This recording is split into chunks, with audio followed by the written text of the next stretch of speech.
You said you feel that you have potential. It's as if the answer to how to live differently, easier, more meaningful, richer, has been ripening inside for a long time. But how do you turn on that inner key? What if happiness and abundance are not an accident or a reward, but a consequence of the right inner choice? This video is not just a story, it is a journey. 7 spiritual laws by which truly happy and wealthy people live. They were described by Deepak Chopra, doctor, philosopher, author of best-selling books that have awakened millions. Each law is like a stepping stone. One day, one principle. Applying one step a day, you create a new reality. Not only outside, but also inside yourself. It's important to see it through to the end. Each law reveals the next, and only together do they bring transformation. Because these 7 laws are a unified system. One will not work if you miss the other. But if you allow yourself to go through them all, everything will fall into place. To each law, you'll get a simple practice that will help you implement these laws into your everyday life. Not someday, but starting tomorrow morning. Let's get started. Law 1, it's the foundation, and without it, the rest will not unfold. Law 1, pure potentiality. Imagine a silent lake in the early morning. Smooth surface, not a single ripple. All is calm, all is possible. It is in this stillness that everything is born. We call it potential. According to Deepak Chopra, your true essence is not the thoughts, the emotions, or the roles you play. It is pure consciousness, a space of stillness in which everything exists, ideas, inspiration, and the power to create. This is the state before all forms. It is you before all masks. When you are in union with this state, you are not afraid. You don't compare. You don't prove yourself. You simply are. And in that is your power. The world teaches us to be somebody, successful, beautiful, productive. But it's when you allow yourself to just be, without playing, without rushing, without striving, that you access the deepest energy. From that stillness, you can create anything. It's like a blank canvas for an artist. If you start painting on an already written sheet of paper, nothing new will come out. But if you find a moment of silence, you will create your own world. Practically, this means spend at least 10 minutes every day in silence, without phone, without talking. Look at the sky, the sea, the leaves. Inside yourself. In that moment, you come back to your point of reference. You get in touch with the real you, not the version that has been imposed. In this state, there is no more struggle. You're not proving yourself worthy. You just know it. And from there, the election begins. Not out of fear, but out of presence. Law 2, giving everything in the universe is a flow. Circulation, blood flows, water is moving, breath goes in and out. Energy is not stagnant. The law of giving says, if you want to receive, start giving. But not because you have to, not as a transaction, but as part of the great cycle of life. You want love? Give it first. You want inspiration? Share the support. You want money? Start sharing abundance, even if you only have a cup of tea right now. Giving isn't about matter. It's about the energy you put in. Sometimes a smile to a stranger is more powerful than a check. Sometimes saying I'm with you is more important than a gift. The world is used to holding on, to money, to attention, to relationships. But when you clamp down on the flow, not only are you not giving, you're not receiving. The closed hand loses nothing, but it doesn't gain anything either. There's a simple practice. Every morning, ask yourself the question, what can I give today? It could be a thank you, or a book, or a minute message to a friend. But every day, at least one conscious action for the benefit of another. And in that action, you become not needy, but abundant. Even if you're at the bottom, even if you don't know how to get out, you can start giving. And that's what starts the healing. Because once you give, you feel like you're already enough, which means you can continue to be the source. And that's when the world turns to face you. Giving is the magic button. It turns fear into flow. And he who has understood this law never feels poor again. Law 3, Karma, cause and effect. Imagine you are walking through a forest, and with each step you plant seeds. Some are roses, some are nettles. You may not see what grows right away, but after a while, you will find yourself in the garden that you planted. That is karma. Every action is a seed. Every thought, every word, every choice leaves a mark. Not somewhere out there in the unseen future, but right in your reality, in your body, in relationships, in your bank account. But Deepak Chopra doesn't talk about karma as punishment, but as an opportunity, because if you are able to create, you are able to recreate. Every second you have a choice. Respond with annoyance or understanding, to remain silent or to speak a word of encouragement, to accept the food that heals or the food that destroys. And each choice sets off a chain of events, first internally, then outward. The practice of this law is mindfulness. Stop when you want to act automatically. Ask yourself, what fruit will this choice bear? Does it create more joy, love, trust, or the opposite? Karma doesn't punish. Karma is just accurate. You throw a stone, circles on the water go, and at some point they reach you. But that's the power.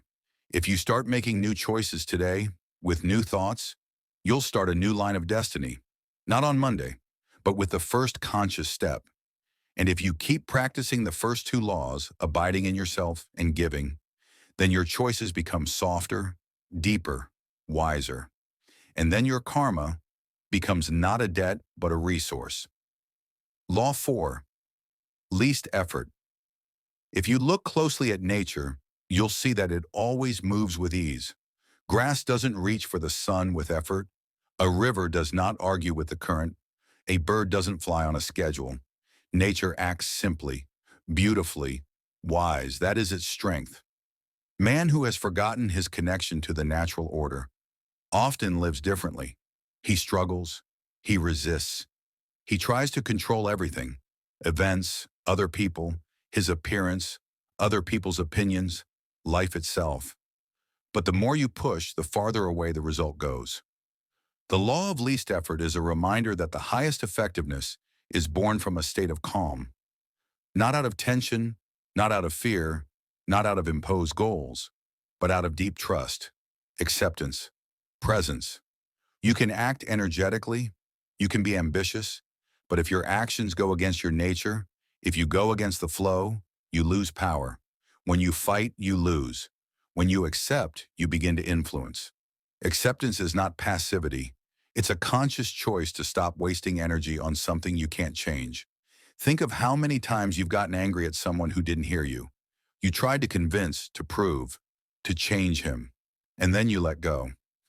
And in that letting go came freedom. You don't have to be liked. You don't have to be perfect. You don't have to control the path. It reveals itself when you stop getting in the way. Practicing the law of least effort involves three simple principles. Acceptance today. I accept everything as it is. I stop fighting the moment. Accountability. I take full responsibility for my reactions. I choose not to blame, but to recognize. Defenselessness. I let go of the need to explain everything, to prove everything, to protect my ego. I allow myself to be. Just be. When you follow these principles, you enter a state of flow. You're no longer beating on closed doors. You let life lead you, and that's when it opens up the best options. Law 5, intention and desire. In every seed, a tree is already laid. In every desire, its realization is already present. But what about desires that remain unrealized? Why do some dreams come true easily, while others remain at the level of, I wish for years? Because desire is fire, and intention is the direction in which you direct that fire. Without intention, desire goes up in smoke. With intention, it becomes a magnet that attracts the right events, people, and ideas. Intention is the power of consciousness directed with clarity and calmness. It is not a whim, not a demand, not an I want it and I need it now. It's like planting a seed and knowing it will grow. No supervision, no tantrums. You don't pull it up, you water it, and you trust. Many people confuse desire with greed, or the pursuit of external goals. But true desire is not born out of scarcity, but out of a conscious call of the soul. You feel, this is mine. This is from within. This is the expression of my essence. And when you give that desire space, energy begins to gather around it. But here's the paradox. The more you cling to the result, the weaker the intention works. Because the true power is born in the moment of silence after sending. You have expressed the intention and let it go. How to practice this? 1. Conscious formulation of desires. Write down what you want, not from a position of fear, but as if it were already yours. Not, I want to get out of debt, but I am living in financial freedom and generosity. 2. State gratitude before receiving. Give thanks in advance. This is the key that activates the vibration of acceptance. 3. Pause in silence. After voicing the desire, sit in silence. Allow life to respond. Intention connected to pure consciousness is not just an action. It is the vibration of creation. You are not the one who asks. You are the one who creates. Law 6. Detachment. The harder you clench your fist, the less you can hold on to. Water slips through your fingers, air can't be caught with your hand, and the desires we cling to slip away the fastest. Detachment is not indifference. It doesn't mean to stop wanting. It means to stop clinging. When you let go of control, there is space, and in that space, the universe begins to breathe with you. Your power is not in holding on to the outcome, but in letting it come in any way possible. We often set goals, draw plans, visualize how things should be, but reality likes to surprise. And the more flexible you are, the more opportunities it has to give you something more than you could have imagined. You want love, but you cling to a particular person. You want success, but you cling to an old strategy. You want inner peace, but you start every morning with the worry that you're doing something wrong. The law of detachment offers another way. Set an intention, formulate a desire, and let go. Let the world show you how it can be realized in the best way possible. When you are detached, you become like flexible bamboo in the wind. You don't break, you dance with life, you let it lead, and in that dance you find yourself. This is not passivity, it is the highest form of trust. It is where true freedom resides. Practice. Set an intention. Imbue it with the energy of love and faith. Imagine releasing that intention, like a balloon into the sky.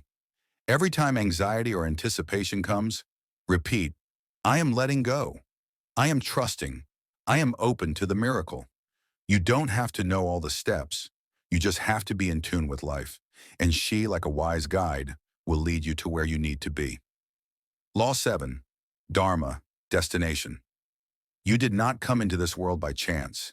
You have a gift in you, something unique, something that only you can express.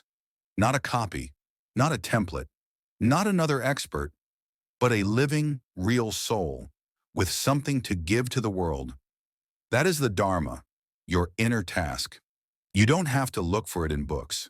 You have to remember what has always brought you joy, what you have forgotten for a while, what you did as a child without compulsion. Your Dharma is where talent meets service. It doesn't have to be large scale. It can be the ability to inspire, to sympathize, to heal with words, to create comfort, to listen deeply, to embrace warmth. It's not the what that matters, but how much of it is yours. You don't have to save the whole world, but if you express yourself sincerely every day, the world is already changing around you. When a person lives by Dharma, there is no vanity in him. He doesn't ask, am I good enough? He just gives, and that is his light. The law of Dharma rests on 3 simple truths. Each person has a unique gift. This gift is designed to serve others. When you combine your service with joy, you are living your path. Practice. Write down what you are really good at, what you do with ease. Think back to what you loved to do as a child, not for grades, but because you were drawn to it. Ask yourself the question, how can I serve others with this? Sometimes this discovery comes suddenly. Sometimes it's slow, step by step. But once you're on the path of Dharma, you start to feel, now I'm really living. And as a side effect, money, opportunities, like-minded people, events come. Because the universe supports the one who has taken the path. You don't have to be somebody. You are already a gift. And that's why you're reading these lines. And in conclusion, the 7 laws you just learned about are not theory. They are living knowledge. It's a map for you to follow along the way. From restlessness to calm, from scarcity to abundance, from searching to living out meaning. Each law is connected to the other. It's like the 7 notes that make the music of your life. If you allow yourself to live just 7 days moving through one law a day, you will feel it. Your perception shifts, and with it, your reality. But for this path to become alive, it's important not just to listen. It's important to act, right now. Like this video, not as a formality, but as a sign. I'm ready for change. Share in the comments which law resonated with you most deeply. Your response could be an encouragement to someone else. Subscribe to the channel so you don't lose this journey, and together we'll continue to move forward, deeper, broader, more honestly. I thank you for your attention, for your presence, for your openness, and I remind you, everything you seek is already within you. The seeds have been sown. Now water them with attention, and trust life as a flower trusts the sun.